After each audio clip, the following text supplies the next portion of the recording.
तो आइए दोस्तों बात करते हैं आज 25 मई 2021 मंगलवार का दिन हो गया है। आज के मुख्य समाचार, टुडे ब्रेकिंग न्यूज अपडेट और आज की न्यूज के अंतर्गत हम कई तरह की महत्वपूर्ण और काम की खबरों का अपडेट जानने वाले हैं। सभी खबरें बहुत ही ज्यादा महत्वपूर्ण और सिलेक्ट करके लाई गई है। सरकार की ओर से नए नियम, बड़ी घोषणा और बड़ा ऐलान को लेकर भी अपडेट जानकारियां आई है। लॉकडाउन बढ़ाए जाने को लेकर एक बार फिर से बड़ी अपडेट खबर है। कर्मचारियों के लिए बड़ा ऐलान किया गया है, साथ ही सरकार की ओर से कर्मचारियों को स्थायी किया जाएगा, इसको लेकर भी अपडेट खबर आई है। वायरस महामारी को लेकर बेहद ही चौंकाने वाले अपडेट सामने आ रहे हैं। ब्लैक फंगस को लेकर भी बड़ी खबरें आई हैं। इसके अलावा सुप्रीम कोर्ट की ओर से बड़ा फैसला आया है। साथ ही साइक्लोन यास को लेकर भी अपडेट खबर और अलर्ट खबर जानेंगे। कोवैक्सीन को लेकर अपडेट खबर आई है। टीडीएस फाइल करने वालों के लिए बड़ी महत्वपूर्ण खबर है। एसबीआई बैंक की ओर से भी नए नियम लागू किए गए हैं। 18 साल से ज्यादा उम्र के कोरोना वैक्सीन लगवाने वाले दोस्तों और मित्रों के लिए भी बड़ी खबर आई है। सरकार की ओर से मानदेय में इजाफा किया गया है। किस राज्य को लेकर अपडेट है, जानकारी देखेंगे। 12 साल से कम उम्र के बच्चों के अभिभावकों के लिए महत्वपूर्ण अपडेट खबर आई है। और हाँ दोस्तों, इन खबरों के अलावा भी अलग अलग राज्यों से आ रही बहुत ही ज्यादा महत्वपूर्ण और सिलेक्टेड काम की खबरों का अपडेट हम जानने वाले हैं। पूरा वीडियो आप ध्यान से आखिर तक बने रहिएगा, वीडियो को स्किप मत कीजिएगा। खबरों में आगे बढ़ेंगे उससे पहले एक प्यार भरा सा निवेदन है, हर बार की तरह इस बार भी इस वीडियो पर एक प्यार भरा सा लाइक का बटन जरूर दबाइए दोस्तों, और ज्यादा से ज्यादा इस वीडियो को आप फेसबुक और व्हाट्सएप पर भी जरूर शेयर करते रहिएगा। तो आइए दोस्तों, बिना टाइम विलंब किए चलते हैं आज की पहली बड़ी खबर की ओर। जैसा कि हम कई दिनों से ये खबरें सुनते आ रहे हैं कि बच्चों में तीसरी लहर का खतरा सबसे ज्यादा देखने को मिलेगा। मीडिया में भी आप लोगों ने ऐसी खबरें देखी होगी। कोरोना संक्रमण की तीसरी लहर में बच्चों के अधिक प्रभावित होने की बातें कही जा रही थी, लेकिन अब स्वास्थ्य मंत्रालय की ओर से किए गए प्रेस कॉन्फ्रेंस में एक बड़ा क्लेरिफिकेशन किया गया है। ये साफ कर दिया गया है कि अभी तक इन बातों को लेकर कोई भी तथ्य सामने नहीं आया है और परेशान होने की कोई जरूरत नहीं है। स्वास्थ्य मंत्रालय की प्रेस कॉन्फ्रेंस में एम्स के निदेशक डॉक्टर रणदीप गुलेरिया जी ने कहा है कि बहुत दिनों से ये कहा जा रहा है कि तीसरी लहर में बच्चे प्रभावित होंगे, लेकिन पीडियाट्रिक एसोसिएशन ने भी कहा है कि ये तथ्यों पर आधारित नहीं है और बच्चों को इससे खतरा नहीं होना चाहिए, इसलिए पैनिक ना करें। आगे बढ़ते दोस्तों, अगली बड़ी खबर, ब्लैक फंगस के 15% संक्रमित कोरोना मरीज नहीं, यानी ब्लैक फंगस जो मामले सामने आ रहे हैं उनके 15% जो मरीज है वो कोरोना संक्रमित ही नहीं रहे। म्यूकरमाइकोसिस यानी ब्लैक फंगस के संक्रमण को लेकर रोज नए तथ्य सामने आ रहे हैं और इस संक्रमण के अब तक पता चले रोगियों में 15% से ज्यादा ऐसे मामले हैं जिन्हें कभी कोरोना नहीं हुआ था, तथा मधुमेह से संक्रमित लोगों की संख्या महज 55% है, यानी कि बाकी 45% को मधुमेह था ही नहीं। केंद्रीय स्वास्थ्य मंत्री डॉक्टर हर्षवर्धन जी ने मंत्री समूह की बैठक में जानकारी दी है। सोमवार को उन्होंने बैठक में बताया कि अब तक 18 राज्यों में ब्लैक फंगस के 5424 मामले सामने आए हैं और इनमें से 4556 मामले ऐसे हैं जिनमें लोगों को पहले कोरोना संक्रमण हुआ था, बाकी मामलों में कोरोना नहीं हुआ था। ऐसे मामले 868 बनते हैं और ये कुल मामलों का 15% से थोड़ा ज्यादा है। साथ ही डॉक्टर हर्षवर्धन ने बताया कि ब्लैक फंगस के सबसे ज्यादा मामले गुजरात और महाराष्ट्र में मिले हैं। आपको बता दें, कोरोना पर बनी ग्रुप ऑफ मिनिस्टर्स की सोमवार को बैठक हुई जिसमें स्वास्थ्य मंत्री डॉक्टर हर्षवर्धन जी ने मौजूदा हालात की जानकारी शेयर की। आगे बढ़ते हैं दोस्तों, अगली बड़ी खबर आ रही है कोरोना वैक्सीनेशन को लेकर। अब 18 साल से ज्यादा उम्र वाले लोग बिना पूर्व रजिस्ट्रेशन के भी ले सकेंगे टीका। सरकारी केंद्रों पर मौके पर ही हो जाएगा रजिस्ट्रेशन। केंद्र सरकार ने 18 साल से 44 साल के लोगों को कोरोना टीकाकरण के लिए कोविन प्लेटफॉर्म पर पहले से रजिस्ट्रेशन की अनिवार्यता समाप्त कर दी है। टीकाकरण को लेकर जारी संशोधित दिशा निर्देशों के मुताबिक अब इस आयु वर्ग के लोग सीधे ही टीका केंद्र पर जाकर वैक्सीन ले सकेंगे और वहीं पर उनका रजिस्ट्रेशन भी हो जाएगा। हालांकि ये सुविधा सिर्फ सरकारी टीकाकरण केंद्रों पर ही उपलब्ध होगी। निजी क्षेत्र के टीकाकरण केंद्रों पर पहले से ही रजिस्ट्रेशन के बाद ही वैक्सीन लग पाएगी। इस तरह की अपडेट खबर आई है। साथ ही दोस्तों, अगली बड़ी खबर है कोरोना के खिलाफ देश में आया दवाओं का एक कॉकटेल। ड्रग की दिग्गज कंपनी रोस इंडिया व सिप्ला ने सोमवार को भारत में एंटीबॉडी कॉकटेल लॉन्च की है जो कोरोना के खिलाफ जंग में काम आएगी और इसमें एक खुराक की कीमत 59,750 रुपए है। सिप्ला और रोस ने संयुक्त बयान में कहा कि एंटीबॉडी कॉकटेल अब भारत में उपलब्ध है और इसकी दूसरी खेप जून मध्य तक देश में आ सकेगी। आगे बढ़ते हैं, अगली बड़ी खबर, राहत की खबर आई है। देश के अलग अलग हिस्सों में फंसे सभी प्रवासी कामगारों को ड्राई राशन देने का सुप्रीम कोर्ट का आदेश।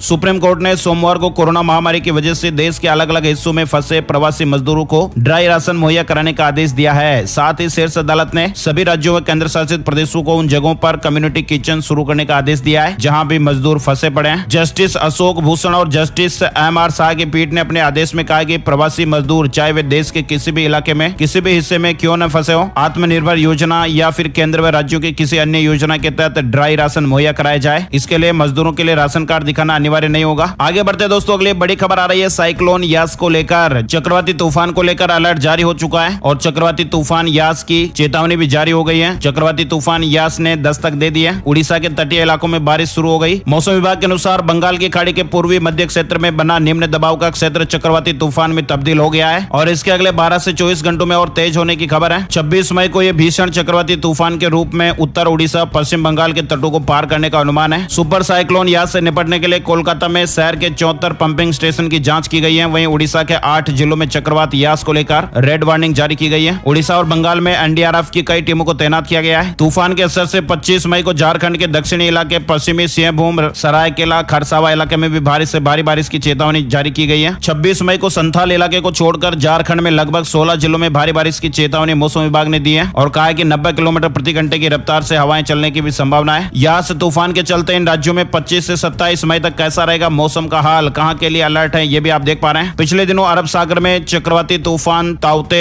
आया था और इसके बाद अब चक्रवाती तूफान बंगाल की खाड़ी में बना है और इस तूफान को लेकर तटवर्तीय राज्यों की चिंताएं भी बढ़ गई है। इसको देखते हुए सभी एहतियाती कदम उठाए जा रहे हैं। कुछ ट्रेनों को भी फिलहाल रद्द कर दिया गया है। मौसम विभाग के अनुसार यास तूफान का पश्चिमी बंगाल समेत 5 राज्यों में खतरा मंडरा रहा है और यास तूफान से 155 से 165 किलोमीटर प्रति घंटे की रफ्तार से तेज हवाएं चल सकती हैं और इसका सबसे ज्यादा असर पश्चिम बंगाल और उड़ीसा में देखने को मिल सकता है। मौसम विभाग ने यास चक्रवात के मद्देनजर जिन राज्यों में अलर्ट और चेतावनी जारी की है उनमें पश्चिम बंगाल, बिहार, झारखंड, उड़ीसा और आंध्र प्रदेश शामिल है। इसके अलावा मेघालय में भी अलर्ट जारी किया गया है। आगे बढ़ते दोस्तों, अगली बड़ी खबर आप देख पा रहे हैं। कोवैक्सीन को लेकर भारत बायोटेक ने WHO से मांगी आपात इस्तेमाल की मंजूरी। अब तक 90% दस्तावेज जमा किए गए हैं। हैदराबाद की भारत बायोटेक कंपनी ने कोवैक्सीन के आपात इस्तेमाल की मंजूरी लेने के लिए विश्व स्वास्थ्य संगठन यानी WHO में 90% दस्तावेज जमा कर दिए हैं। यह आवेदन इमरजेंसी यूज लिस्टिंग EUL यानी तुरंत सुनवाई होने वाले मुद्दों की श्रेणी में दिया गया है। अगर मंजूरी मिल जाती है तो कोवैक्सीन टीका लगवाने वाले लोगों को विदेश जाने की अनुमति मिल जाएगी। आगे बढ़ते दोस्तों, अगली बड़ी खबर आ रही है। कोरोना महामारी को देखते हुए सरकार ने टैक्स भरने की अंतिम तारीख को बढ़ा दिया है। Central board of direct tax के द्वारा जारी आदेशों के मुताबिक अब TDS फाइल करने की अंतिम तारीख 31 मई 2021 से बढ़ाकर 30 जून 2021 कर दी गई है। साथ ही फार्म 16 के जारी होने की तिथि को भी बढ़ा दिया गया है। अब फार्म 16 जारी होने की तिथि भी 15 जुलाई 2021 हो गई है। बड़ी खबर देख पा रहे हैं, SBI बैंक ने चेकबुक लेने और कैश निकालने समेत कई तरह के चार्जेस में बदलाव किया है। स्टेट बैंक ऑफ इंडिया ने ATM, नकद निकासी, चेकबुक लेने आदि पर लगने वाले सर्विस चार्जेस में बदलाव का निर्णय लिया है और ये नए नियम 1 जुलाई 2021 से लागू हो जाएंगे। चार्जेज में बदलाव किया गया है। आगे बढ़ते हैं, अगली बड़ी खबर देख पा रहे हैं। सलमान खान की फिल्म राधे की पायरेसी पर दिल्ली हाईकोर्ट का आदेश।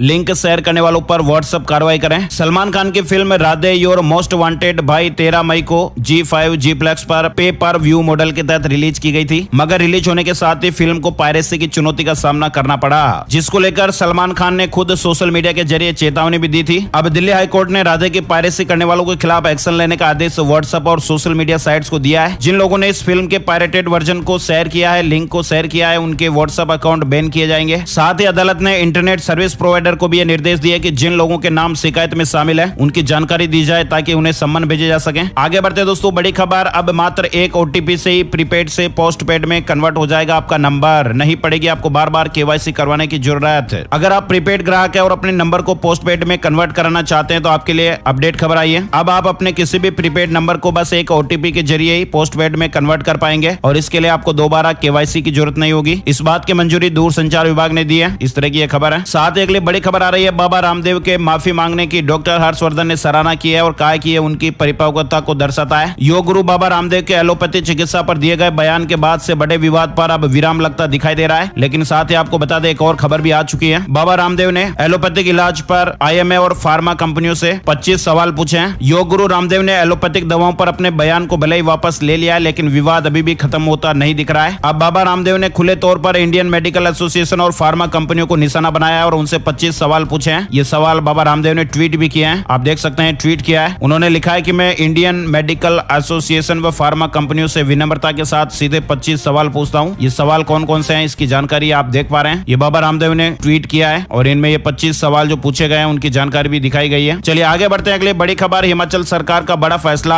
8 साल तक सरकारी विभागों में काम करने वाले पार्ट टाइम वर्कर अब दैनिक वेतनभोगी वर्कर बन जाएंगे। राज्य के एडिशनल चीफ सेक्रेटरी की तरफ से इस संबंध में एक लेटर जारी किया गया है। हिमाचल प्रदेश की सरकार ने राज्य के सरकारी विभागों में काम कर रहे अंशकालिक यानी कि पार्ट टाइम वर्करों को लेकर सोमवार को यह बड़ा फैसला लिया। जो पार्ट टाइम वर्कर पिछले 8 सालों से लगातार राज्य के विभिन्न विभागों में काम कर रहे हैं उन्हें अब दैनिक वेतनभोगी बनाया जाएगा। मतलब कि आसान भाषा में समझ सकते हैं तो इन कर्मचारियों को अब हर दिन के अनुसार पैसे मिलेंगे। फैसले की कुछ बड़ी बातें और यहाँ पर आप देख पा रहे हैं। साथ ही अगली बड़ी खबर आई है दोस्तों, RBI गाइडलाइंस। अब इन बैंकों को मर्ज करने को लेकर RBI ने जारी की है नई गाइडलाइन। भारतीय रिजर्व बैंक यानी RBI ने सोमवार को कोऑपरेटिव बैंकों को मर्ज किए जाने की तरफ इशारा करते हुए बड़ा बयान दिया है। RBI ने कहा कि जिला केंद्रीय सहकारी बैंकों को राज्य सहकारी बैंकों के साथ मिलाने पर विचार करेगा। एक राज्य सरकार की ओर से इस संबंध में प्रस्ताव दिया गया है। साथ ही ही अगली बड़ी खबर आ रही है हरियाणा को लेकर। कोविड मरीजों के लिए संजीवनी परियोजना शुरू हो गई है। कम गंभीर मरीजों का अब घर पर ही इलाज होगा। हरियाणा में कोविड मरीजों के लिए यह संजीवनी परियोजना शुरू की गई है। मुख्यमंत्री मनोहर लाल ने वीडियो कॉन्फ्रेंसिंग से परियोजना की शुरुआत की है। परियोजना में कोविड-19 के हल्के से मध्यम लक्षणों वाले मरीजों की देखभाल तुरंत उनके घर पर ही की जाएगी। इससे उन्हें इलाज के लिए घर से नहीं निकलना होगा और न ही अस्पताल जाना पड़ेगा। साथ ही अगली बड़ी खबर आप देख पा रहे हैं हरियाणा सरकार का बड़ा फैसला, 1 लाख कोरोना मरीजों को मुफ्त बांटी जाएगी कोरोनिल किट।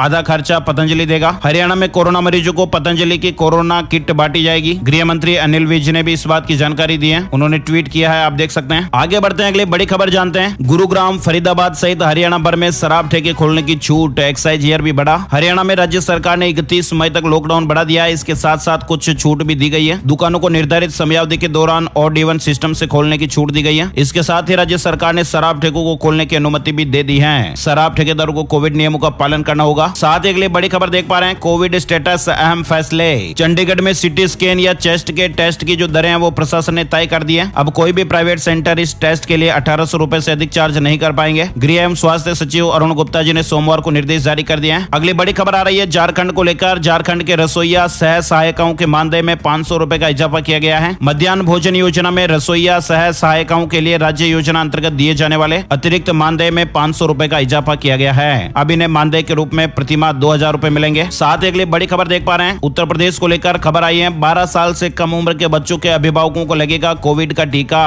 और इसके लिए स्पेशल बूथ बनाए जाएंगे। उत्तर प्रदेश में जिन अभिभावकों के बच्चे 12 वर्ष से कम आयु के हैं उनका टीकाकरण प्राथमिकता के साथ किया जाएगा। हर जिले में अभिभावक स्पेशल बूथ बनाए जाएंगे। यूपी सरकार ने विशेष कार्य योजना बनाने के निर्देश दिए हैं। सीएम योगी आदित्यनाथ ने अभिभावकों से संपर्क कर उन्हें टीकाकरण के लिए आमंत्रित करने के निर्देश दिए हैं। अभिभावकों के साथ साथ बच्चों की सुरक्षा के लिए भी यह उपयोगी रहेगा। साथ ही अगली बड़ी खबर आ रही है, नियुक्ति प्रशांत कुमार मिश्रा जी होंगे छत्तीसगढ़ हाईकोर्ट के अगले मुख्य न्यायाधीश। 1 जून से पदभार संभालेंगे। प्रशांत कुमार मिश्रा छत्तीसगढ़ हाईकोर्ट के अगले मुख्य न्यायाधीश होंगे। वे 1 जून से अपना पदभार संभालेंगे। कानून मंत्रालय ने इसकी जानकारी दी है। साथ ही अगली बड़ी खबर, बिहार कोरोना लॉकडाउन अपडेट आ चुका है। बिहार में 1 हफ्ते के लिए लॉकडाउन को और बढ़ा दिया गया है। मुख्यमंत्री नीतीश कुमार ने ऐलान किया है। बिहार में कोरोना के मद्देनजर जारी लॉकडाउन को 1 हफ्ते के लिए आगे बढ़ा दिया गया है। अब बिहार में 1 जून तक लॉकडाउन जारी रहेगा। मुख्यमंत्री जी ने ट्वीट करके इस बात की जानकारी दी है। साथ ही दोस्तों बड़ी खबर आ रही है, कर्नाटक सरकार ने कोवैक्सीन की दूसरी डोज पर भी बड़ा फैसला लिया है। एसएमएस मिलने पर ही लगेगी वैक्सीन। कर्नाटक सरकार ने यह फैसला किया है कि कोवैक्सीन की दूसरी डोज केवल उन लोगों को लगाई जाएगी जिनके पास वैक्सीन संबंधी मैसेज आता है। पहली डोज के लिए ऐसा नियम लागू नहीं होगा। वही दोस्तों अगली बड़ी खबर है, उत्तराखंड को लेकर 2 दिन और बढ़ी गेहूं खरीद। राशन कार्डों को 7 दिन में ऑनलाइन करने के निर्देश जारी हुए हैं। मंत्री बंशीधर भगत ने निर्देश दिया कि गेहूं की खरीद में 25 मई से 2 दिन बढ़ाकर 27 मई का समय दे दिया गया है। इससे केवल पहले से रजिस्टर्ड किसानों का गेहूं क्रय किया जाएगा और नए किसानों का रजिस्ट्रेशन नहीं किया जाएगा। साथ ही मंत्री ने कहा कि राज्य के राशन कार्डों को 1 हफ्ते के अंदर ऑनलाइन कर दिया जाए। वही दोस्तों अगली बड़ी खबर देख पा रहे हैं, बड़ा फैसला, कोरोना से मृत शिक्षकों के आश्रितों को सहायक अध्यापक व लिपिक के पद पर नियुक्ति मिलेगी। उत्तर प्रदेश को लेकर यह खबर आ रही है। यूपी सरकार ने पंचायत चुनाव के दौरान कोरोना संक्रमित होकर जान गंवाने वाले शिक्षकों को लेकर बड़ा ऐलान किया है। ऐसे शिक्षकों के परिजनों को सहायक अध्यापक और कनिष्ठ लिपिक के पद पर नियुक्ति मिलेगी। साथ ही अगली बड़ी खबर देख पा रहे हैं, बड़ी राहत है, पंजाब में अब घर के लिए मिलेगा ऑक्सीजन सिलेंडर। सरकार ने वितरण की अनुमति दी है। पंजाब सरकार अस्पताल से घर लौटने वाले मरीजों को ऑक्सीजन की सुविधा उपलब्ध कराएगी, लेकिन ये सुविधा उन मरीजों को ही मिलेगी जिन्हें अस्पताल से लौटने के बाद भी ऑक्सीजन की जरूरत है। इसके लिए सुरक्षा राशि जमा करनी होगी। 1 महीने के लिए ऑक्सीजन कंसंट्रेटर को घर ले जा सकेंगे। साथ ही दोस्तों बड़ी खबर आ रही है, पंजाब को लेकर ही स्कूल शिक्षा बोर्ड ने 5वीं कक्षा का रिजल्ट जारी कर दिया है। आगे बढ़ते दोस्तों अगली बड़ी खबर आई है, सीबीएसई ने 10वीं और 12वीं के स्टूडेंट और उनके पेरेंट्स के लिए टेली काउंसलिंग की शुरुआत की है। छात्र और अभिभावक टोल फ्री नंबर पर संपर्क कर सकते हैं। देश भर में सीबीएसई से संबंध स्कूलों के 24 प्रिंसिपल, काउंसलर और विशेषज्ञ इस नंबर पर जरूरतमंद छात्रों और अभिभावकों की मदद के लिए उपलब्ध रहेंगे। आगे बढ़ते हैं अगली बड़ी खबर देख पा रहे हैं, HP TET 2021 application date. Himachal Pradesh शिक्षक पात्रता परीक्षा 2021 के लिए ऑनलाइन आवेदन शुरू हो गए हैं। hpbosc.org के जरिए आवेदन किए जा सकते हैं। 13 जून 2021 तक आवेदन करने का मौका है। हिमाचल प्रदेश शिक्षक पात्रता परीक्षा को लेकर यह खबर है। वही दोस्तों बड़ी खबर आ रही है, डीजल भरवाने वाले ग्राहकों को मिलेगा 2 करोड़ का इनाम। इंडियन ऑयल ये मौका दे रहा है। देश भर में तेजी से बढ़ रहे पेट्रोल डीजल के रेट के बीच इंडियन ऑयल अपने ग्राहकों को 2 करोड़ रुपए जीतने का मौका दे रही है। कंपनी ने ट्वीट करके इस बारे में जानकारी दी है। 2 करोड़ रुपए के कुल इनाम है जिन्हें आप डीजल भरो इनाम जीतो के तहत जीत सकते हैं। कंपनी की ओर से एक खास तरह का ऑफर चलाया जा रहा है जिसका नाम है डीजल भरो और इनाम जीतो।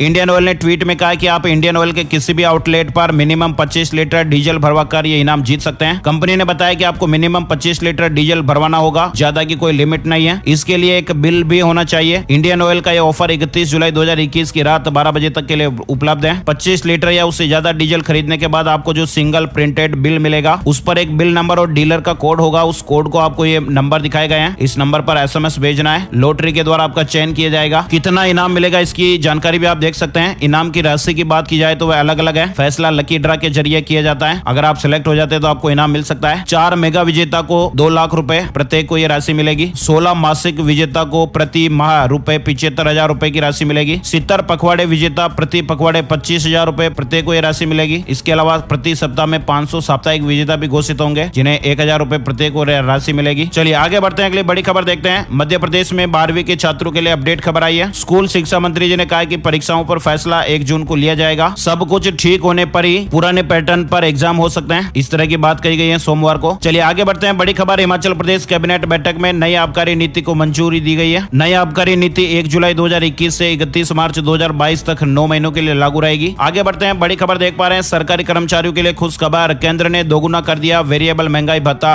PF और ग्रेच्युटी भी बढ़ेगी। केंद्र सरकार ने कोरोना संकट के बीच सरकारी कर्मचारियों को बड़ी राहत दी है। केंद्र सरकार ने वेरिएबल महंगाई भत्ते को बढ़ाकर दोगुना किया है। अभी 105 रुपए से बढ़ाकर 210 रुपए प्रतिमाह कर दिया गया है। और श्रम व रोजगार मंत्रालय के इस कदम से अब 1.5 करोड़ से अधिक केंद्रीय कर्मचारियों का प्रोविडेंट फंड और ग्रेच्युटी बढ़ जाएगी। यही नहीं, केंद्रीय कर्मचारियों और वर्कर्स के न्यूनतम मेहनताने में भी बढ़ोतरी होगी। केंद्र सरकार की ओर से बढ़ाया गया ये वेरिएबल डीए उन 1.5 करोड़ लोगों को मिलेगा जो केंद्र सरकार के अधीन काम करते हैं या सेंट्रल स्पेयर में शेड्यूल्ड एम्प्लॉयमेंट के तहत आते हैं। चलिए आगे बढ़ते हैं, अगली बड़ी खबर। किया मोटर्स ने अपना नाम बदल दिया है। अब किया इंडिया इसकी पहचान होगी। किया कोरिया की एक कार कंपनी है और पूरी दुनिया में अपनी खास डिजाइन के लिए जानी जाती है। कोरिया की एक कार कंपनी अब तक किया मोटर्स के नाम से भारत में बिजनेस कर रही थी, लेकिन अब किया मोटर्स ने अपने आधिकारिक नाम में बदलाव किया है। अब किया मोटर्स की भारतीय इकाई किया इंडिया के नाम से जानी जाएगी। खुद किया इंडिया ने इसकी जानकारी दी है। आगे बढ़ते दोस्तों, बड़ी खबर है। अनूठा होगा साल का पहला चंद्र ग्रहण, जानिएगा सूतक काल और समय। चंद्र ग्रहण 2021 डेट एंड टाइम का अपडेट आप देख सकते हैं। बैसाख माह की पूर्णिमा 26 मई को है और इसी दिन साल का पहला चंद्र ग्रहण लगेगा। ये भारत के पूर्वी भाग में आंशिक रूप से अंतिम समय में नजर आएगा, वहां सूतक काल मान्य होगा और ये उप छाया ग्रहण होगा। इस ग्रहण में किसी भी प्रकार के धार्मिक कामों पर रोक नहीं होती है। हरि ज्योतिष संस्थान लाइन पार्क के ज्योतिर्विद पंडित सुरेंद्र शर्मा ने बताया कि 26 मई को ग्रहण दोपहर 2:17 से आरंभ होगा और शाम 7:19 तक रहेगा। इस ग्रहण का सबसे ज्यादा प्रभाव वृश्चिक राशि और अनुराधा नक्षत्र पर रहेगा। ये चंद्र ग्रहण साल का पहला और उप छाया ग्रहण होगा। उप छाया ग्रहण होने के कारण इस ग्रहण का किसी भी तरह के धार्मिक प्रभाव नहीं माने जाएंगे। चंद्र ग्रहण में सूतक काल 9 घंटे पहले लगता है और मंदिरों के कपाट बंद हो जाते हैं, मगर उप छाया ग्रहण में किसी भी प्रकार के धार्मिक कामों पर रोक नहीं होती है, इसलिए इस सूतक काल नहीं माना जाता है और इस दिन मंदिरों के कपाट भी बंद नहीं होते हैं। ये ग्रहण कहां कहां पर दिखाई देगा? भारत में इन शहरों में ये चंद्र ग्रहण दिखाई देगा। पृथ्वी विज्ञान मंत्रालय ने सोमवार को कहा कि भारत में 26 मई को पड़ने जा रहे पूर्ण चंद्र ग्रहण का आंशिक चरण दिखाई देगा और ये चंद्रमा के उदय होने के तत्काल बाद देश के उत्तर पूर्वी हिस्सों, सिक्किम को छोड़कर पश्चिम बंगाल के कुछ इलाकों, उड़ीसा के कुछ तटीय भागों तथा अंडमान और निकोबार द्वीप समूह से दिखाई देगा। आगे बढ़ते दोस्तों, अगली बड़ी खबर। सरकार की ओर से प्रतियोगिता का आयोजन किया जा रहा है। जैसा कि आप सभी को मालूम होगा, one nation one ration card सरकार की ओर से प्लान किया जा रहा है और ऐसे में सरकार ने one nation one ration card के लिए लोगो डिजाइन प्रतियोगिता आयोजित की है। आपको one nation one ration card plan के लिए लोगो डिजाइन करना है और अगर आपका लोगो सिलेक्ट हो जाता है तो सरकार आपको फर्स्ट प्राइज 50,000 रुपए का इनाम देगी और ई सर्टिफिकेट भी मिलेगा। 31 मई 2021 तक लास्ट मौका है आपको सबमिट करने का। भारत सरकार की ऑफिशियल वेबसाइट mygov.in, यहाँ पर आपको ये लोगो सबमिट करने का ऑप्शन मिलेगा। और हाँ दोस्तों, आपको one nation one ration card के लिए टैगलाइन भी डिजाइन करना है तो भी आप कर सकते हैं। अगर आपका टैगलाइन सेलेक्ट हो जाता है तो आपको 15,000 रुपए मिलेगा। 5 बेस्ट टैगलाइन को 15,000 रुपए और ई सर्टिफिकेट दिया जाएगा। 31 मई भी इसकी तारीख है। mygov.in भारत सरकार की ऑफिशियल वेबसाइट है जहां पर आपको इसकी पूरी डिटेल मिल जाएगी, आप सबमिट भी कर पाएंगे। आगे बढ़ते दोस्तों, अगली बड़ी खबर। Corona virus in India update. Corona virus को लेकर भारत में क्या अपडेट जानकारियां चल रही है? देश में बीते 24 घंटे में मई महीने के सबसे कम नए मामले देखने को मिले। भारत में कोरोना संक्रमण की रफ्तार पर पिछले कई दिनों से ब्रेक लगता दिखाई दे रहा है, लेकिन इस महामारी से जान गंवा देने वालों का जो आंकड़ा है वो थमने का नाम नहीं ले रहा है। देश में बीते 24 घंटे में वायरस से 4,454 लोगों ने जान गंवाई है और हमारे देश में बीते 24 घंटे में वायरस के 2,22,315 नए मामले सामने आए हैं। महाराष्ट्र में बीते 24 घंटे में 22,122 नए मामले सामने आए, 361 लोगों की जान गई है। दिल्ली में बीते 24 घंटे में 1,550 नए मामले सामने आए, 207 लोगों की जान गई है। गुजरात में बीते 24 घंटे में 3,187 नए मामले सामने आए। राजस्थान में बीते 24 घंटे में 4,414 नए मामले सामने आए, 103 लोगों ने जान गंवाई है। आगे बढ़ते दोस्तों, gold price today, silver price today update को लेकर जानकारी। India Boolean and jewellers association की वेबसाइट के मुताबिक 24 मई 2021 को देश भर के सराफा बाजारों में सोने चांदी के हाजिर भाव इस तरह से रहे। सोना 48,672 रुपए प्रति 10 ग्राम और चांदी 71,075 रुपए प्रति किलोग्राम के भाव पर रही। आगे बढ़ते दोस्तों अगली बड़ी खबर, आज का मौसम कैसा रहेगा। वेदर न्यूज टुडे यानी मौसम की जानकारी का अपडेट आ चुका है। संपूर्ण भारत का आज 25 मई 2021 का मौसम पूर्वानुमान आप देख सकते हैं। अगले 24 घंटों के दौरान अंडमान और निकोबार द्वीप समूह में मध्यम से भारी बारिश होने की संभावना है। पश्चिम बंगाल, उड़ीसा के कुछ इलाके, पूर्वी बिहार, पूर्वी झारखंड, केरल और लक्षद्वीप में हल्की से मध्यम बारिश के साथ ही 1-2 स्थानों पर तेज बारिश हो सकती है। सिक्किम, उत्तर पूर्व भारत, कर्नाटक और दक्षिण मध्य महाराष्ट्र में 1 या 2 स्थानों पर हल्की से मध्यम बारिश हो सकती है। आंध्र प्रदेश के उत्तरी तट, तमिलनाडु के अलग अलग इलाके, कोंकण और गोवा, उत्तरी मध्य महाराष्ट्र, बिहार और झारखंड के इलाके, आंतरिक उड़ीसा और छत्तीसगढ़ में हल्की बारिश के साथ ही 1-2 स्थानों पर मध्यम बारिश हो सकती है। पश्चिमी हिमालय में हल्की बारिश हो सकती है। उड़ीसा और पश्चिम बंगाल तट पर समुद्र में बहुत तेज हवाओं के साथ ऊंची लहरें उठेगी। मछुआरों को 24 मई को अंडमान निकोबार में न जाने की सलाह दी गई थी। 24 से 26 मई के बीच उड़ीसा, पश्चिम बंगाल और बांग्लादेश तट से दूर रहने की सलाह दी गई है। तो दोस्तों आज के वीडियो में फिलहाल बस इतनी खबरें। उम्मीद आपको वीडियो अच्छा लगा होगा। लाइक और शेयर करना बिल्कुल भी मत भूलिएगा। वीडियो पूरा देखने के लिए आपका दिल से शुक्रिया, धन्यवाद। जय हिंद, जय भारत, वंदे मातरम।